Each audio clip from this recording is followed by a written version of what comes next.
Is this your San Francisco premiere? Friday is our San Francisco premiere, yeah. That's fantastic. Very excited. We open, Friday night. Cool. You and I, we were in the same vicinity. I was actually covering Sundance at the time you were in Sundance. Oh, wow. Love Sundance, yeah. Cool. Did you got to, I imagine, get to take the lay of the land? You probably got a guided tour for Sundance, huh? Well, this is my first feature film. This is for Christina and I. It's both of our first feature film, and it was our first time to Sundance. It was the first time to any of this festival stuff. So it was sort of jumping right into the deep end of the pool. Right. So.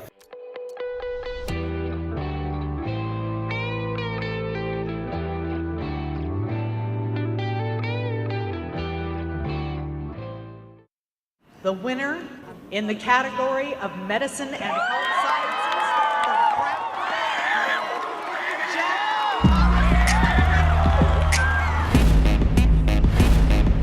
for making it to ISAF. That's like the big thing. You kind of have that status of being in like the group.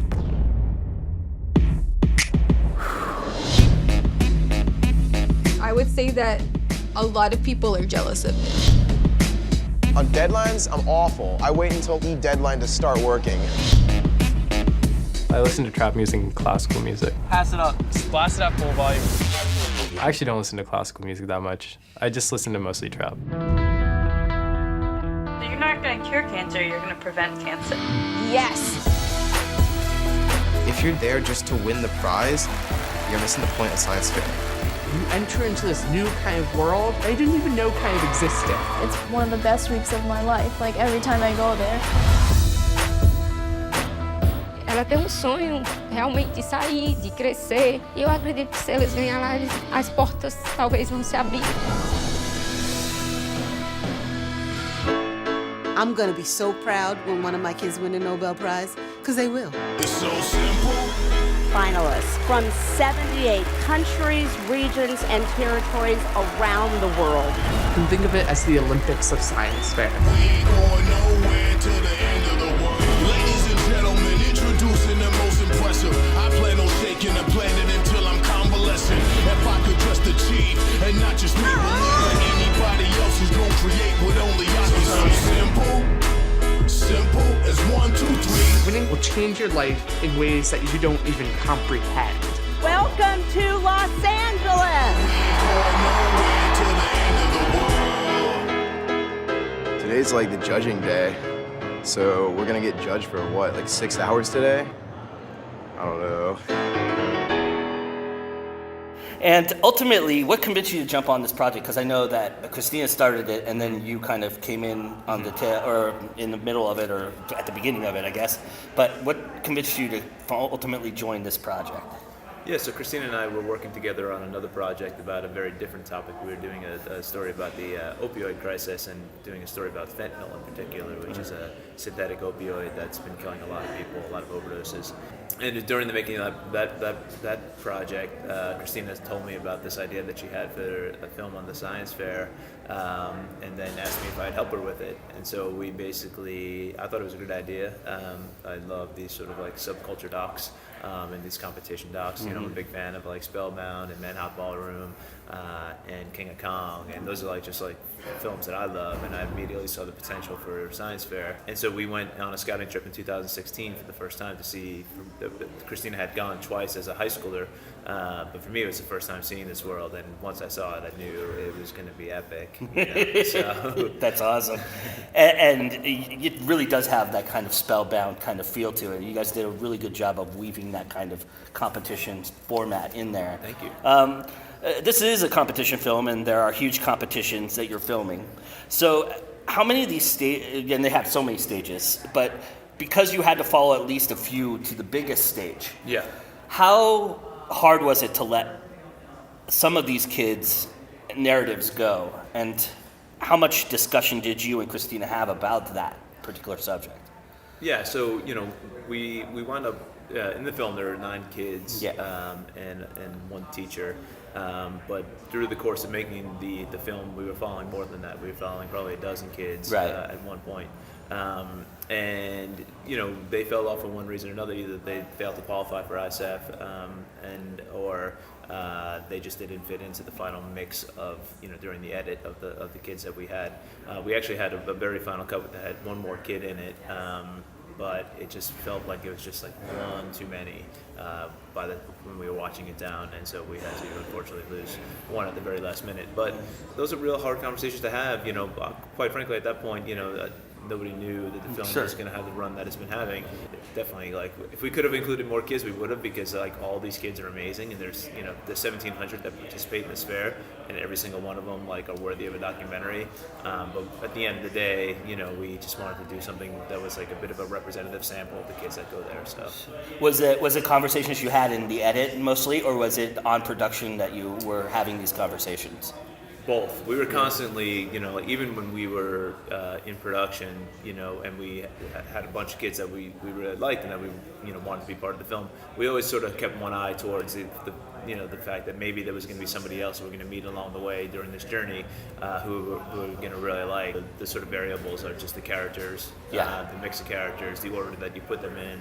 We had a very clear vision going in of like how we wanted to execute the doc. Sure. Like casting never really ended, until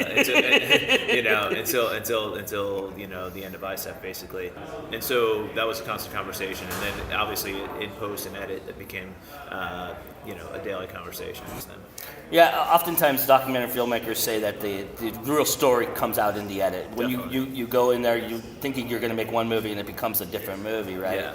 I'm wondering if the teacher was a curveball for you guys, that you guys decided, we've got to include her.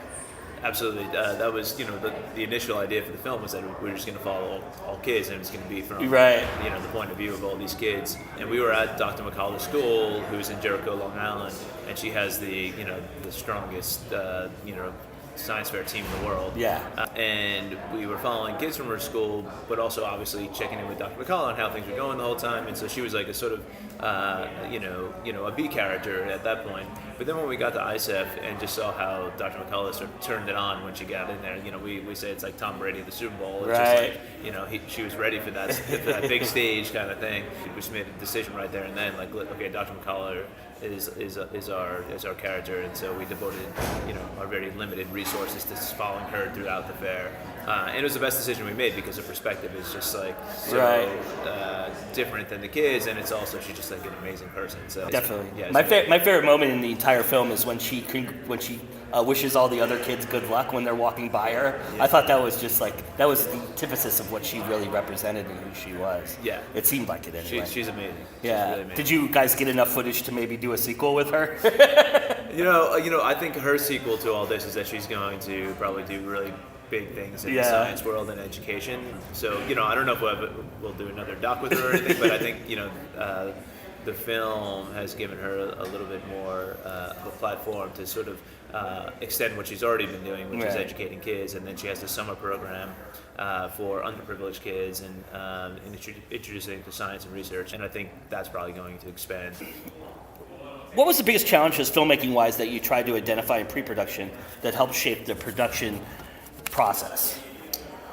Yeah, like the way we sort of approached making this, because we were a really small team, and we didn't have a huge budget, so we really just thought about it in sort of like bite-sized pieces, and so we knew that all the kids were going to have what we call the background package, which is like basically a profile of each of the kids and where they're from and a little bit about their story. So we really thought about them individually, about how we were going to do it, and everyone's going to get their little profile. And then we also knew, that we wanted to, film the journey to ISAF, because they all come from very different walks of life. Right. And so if you stack those together, you get a real sense that these people are coming from all around the world and from very different places. And then, quite frankly, the actual competition itself that week was just real filmmaking. I was just like running around with 3 cameras and trying to capture as much as we can with our kids. It was a real challenge. We sort of came up that well. Everybody that was on the crew that time came up as a shooter producer, so they were very comfortable in that format, but it was still very exhausting. What did you take with you as far as your investigative journalism background into this film that helped you think maybe make you a better filmmaker? Yeah, I mean, I think, Christina and I, both coming up as investigative journalists, like we just know how to hustle to get a story told. oftentimes the funny thing is like investigative journalism. You're often telling stories that people don't want told. Right. Trying to get people on camera that don't really want to be on camera. We had the luxury that we had these kids that were very happy to be part of the project, and so that was great. But definitely, just the sort of scope and scale of following all these kids was something that we really had to just just really run around and capture in a way that like we're fairly comfortable and used to doing, just like from previous experience. But at the same time, it was daunting because I don't think we've ever juggled that many characters before. And it was fun when we were doing it one by one and like going to their hometowns and shooting. That was like totally manageable, but once they all came to Los Angeles, like running around and chasing like 12 teenagers is not, the easiest thing to do. Who drew the short straw that had to go in the middle of that dance party? Well, interestingly, we didn't actually get access to the dance party. They wouldn't let us in with the camera, so we basically just told the kids to film it with their phones. Yeah, share their footage with us. Nice. Because they're all taking pictures anyway. Shooting videos anyway for social media. And so we just like share it with us, and so that's all shot by the kids. That's awesome. Yeah. That's awesome. That's fantastic. That's indie filmmaking at its best. Exactly. What do you love now that you're an indie filmmaker? What do you love about it? Well, I will say, never having had the experience of doing festivals and stuff like that, it is really a remarkable experience as a filmmaker. The audiences that have come out for this film basically plucked this film out of obscurity. Nice. We were a very small film, first-time filmmakers, and we got it in front of a couple good audiences at Sundance to begin with, and it just really launched the film for us. And then everywhere we've been with the film, everyone at these festivals has been so supportive. All the audience have been very supportive, and it's really been great because not only for us as filmmakers, but we also get to bring the kids to some of these festivals and to see them have this further validation from the audience and stuff like that is really remarkable. So it's been a great experience all around. By the way, everybody, they won the audience award at Sundance this year. I didn't mention that. I should have mentioned that at the top, but they did. They won the audience award, and rightfully so. It's definitely a crowd-pleasing film. So I saw you get asked this question, so I'm going to ask it in a different way. You were asked about having seen it on the big screen, how much you wanted to change and how much you looked at it differently because you watched it on the big screen and you were thinking about, maybe I should have made this cut or that cut. But I want to know from you instead, what do you think you nailed? Oh, man. I mean, you're always worried as a filmmaker or, in journalism or any kind of time you're doing a profile of people, if you got them right, if you, sort of captured the essence of who this person or these people are.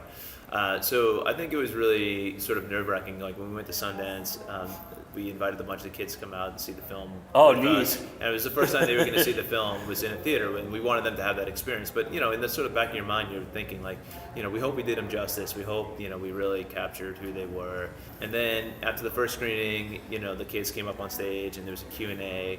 And they each got asked questions, and to a person, they just reflected exactly who they were on screen. Nice. And I think that was the moment that I was like, okay, I think we did a good job sort of representing these kids. So yeah, we love all these kids. They've become like family to us now, and so it's like really important to us that that reflected well on screen. Yeah. You ready to go capture them when one of them wins the Nobel Prize? Oh. Are you pretty sure that someone from this thing that you captured is going to win the Nobel Prize?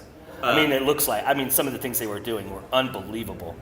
I think Dr. McCullough, I wouldn't bet against Dr. McCullough. If she's betting on one of her students to win the Nobel Prize someday, I will definitely put money on that bet. But I do think we get asked this a lot about what we're going to do to follow up with these kids because they all are destined for amazing things. Sure. And it's something that we've actually started seriously considering, Nice. maybe following up with them in 5 years or 10 years and doing another doc and see where they're at because we think they represent the best of us, these kids, and they are really brilliant, they're really talented, and they're like I said, destined to do amazing things. So it'd be our privilege to follow up with them in 5 to 10 years. And you kind of set the precedent because at the very beginning of the film, you capture a moment, or he captured, I guess that was found footage from him, where you had the young man winning the award, and then you caught up with him 3 years later. Yeah. And so you kind of set the precedent for that Yeah. right there. Is that kind of how you're thinking about it? Yeah, the opening of the film is a young man named Jack Andreka who won in 2012, and he was the first freshman to win ISAF.